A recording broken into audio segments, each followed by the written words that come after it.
¿cómo saber si María tuvo más hijos o no? La Biblia lo afirma en Mateo y en Marcos 6, lo dice literalmente. El problema es que el tema de María y los hijos no es un tema bíblico, lamentablemente, sino un tema teológico, que ya en la iglesia tradicional optaron por decir que María fue siempre virgen y que nunca tuvo hijos. Entonces, aunque la Biblia diga, ¿verdad?, claramente el nombre de algunos hermanos de Jesús y dice sus hermanas, para la gente que no cree en eso, dice que la palabra para hermano ahí significa pariente. Entonces, no era el hermano Jesús, sino que era un pariente. O eran hijos de José de un matrimonio previo. Por eso usted ve que en las películas, casi siempre José lo hacen así como mayorzón y María una chiquita. ¿Para qué? Para que María fuera la niñera que le iba a cuidar los hijos a José. Entonces, la Biblia sí lo enseña en los pasajes que podemos buscarlos, ¿verdad?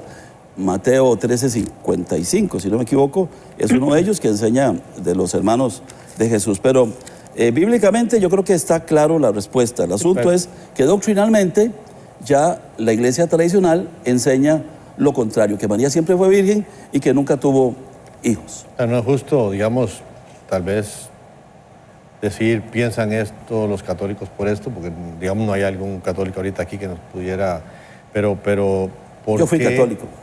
¿Usted fue católico? Sí. Ok, ¿por qué María tenía que seguir siendo virgen aún casada con José? Y entonces José, imagínense la vida de José, pobrecito, ¿verdad? Bueno, era lo que estábamos hablando. Es lo que decía Orlando, ¿verdad? Es lo que decía Orlando. Le hubiera estado llamando José a cada rato. Entonces José, le fue infiel entonces José, ¿verdad?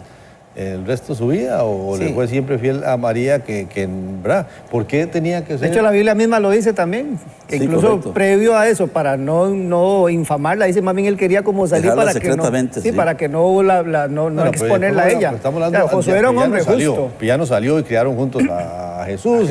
Y a todos los demás que vinieron después. Bueno, si no vinieron después, mi pregunta nada No, más. si vinieron después, porque dice que Jesús fue el que, el Dice primogénito. que no la conoció Ella era virgen hasta que dio luz. Sí, ahí hubo un hasta y a partir de ahí las a cosas partir cambian. de ahí, Correcto. Ahí ya el vinieron los problema demás. teológico, como decía el pastor Juan Carlos, es que la interpretación de esos pasajes aparece a partir de un dogma. Ajá. María siempre virgen. Y a partir de ahí, de esa conceptualización o dogma, yo hago una interpretación del resto de las escrituras porque se tienen que acomodar al dogma. Vale la pena. Elisa del Salvador dice que quiere saber acerca de las Escrituras, especialmente Mateo capítulo 12, versículo 46, Evangelio según San Mateo capítulo 12, versículo 46. Y lo que habla aquí es de que van donde Jesús, María y los discípulos de Jesús, y alguien le dijo, tu madre y tus hermanos están afuera y quieren hablar contigo. Y Jesús dijo pero Jesús dijo al que le daba el recado, ¿quién es mi madre y quiénes son mis hermanos? E indicando con la mano a sus discípulos, dijo, estos son mi madre y mis hermanos. Y esto es algo maravilloso. ¿Por qué? Porque primero que todo, yo sé que los hermanos protestantes y evangélicos utilizan este pasaje para decir, no, pero María tuvo otros hijos. Ahí no dice que María tuvo otros hijos, hermanos. Ahí lo que dice es que Jesús tenía hermanos. No habla de que María estaba con sus hijos ahí. No dice María y sus hijos estaban ahí. Dice María y los hermanos de Jesús. Algo muy diferente.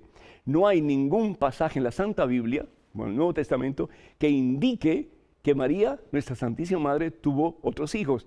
Se habla de los hermanos de Jesús. Pero ¿quiénes son los hermanos de Jesús? Y de nuevo, tenemos que entender el contexto en que el pasaje bíblico se presenta. Cuando se habla de hermanos en el tiempo de Jesús, se está hablando de personas muy íntimas, muy cerca en este caso a Jesús. Y en este caso, por ejemplo, si nosotros vamos al Evangelio según San Juan, el capítulo 20, el Evangelio según San Juan, capítulo 20, cuando Jesús tiene ese encuentro con María Magdalena después de su resurrección, y que Jesús le dice a María Magdalena, ve donde mis hermanos y dile, subo a mi Padre que es Padre de ustedes, a mi Dios que es Dios de ustedes. Evangelio según San Mateo, San Juan, capítulo 20, versículo 18. ¿A dónde va María Magdalena? Dice la palabra de Dios, a los discípulos de Jesús, a los discípulos de Jesús. Esos son los hermanos de Jesús.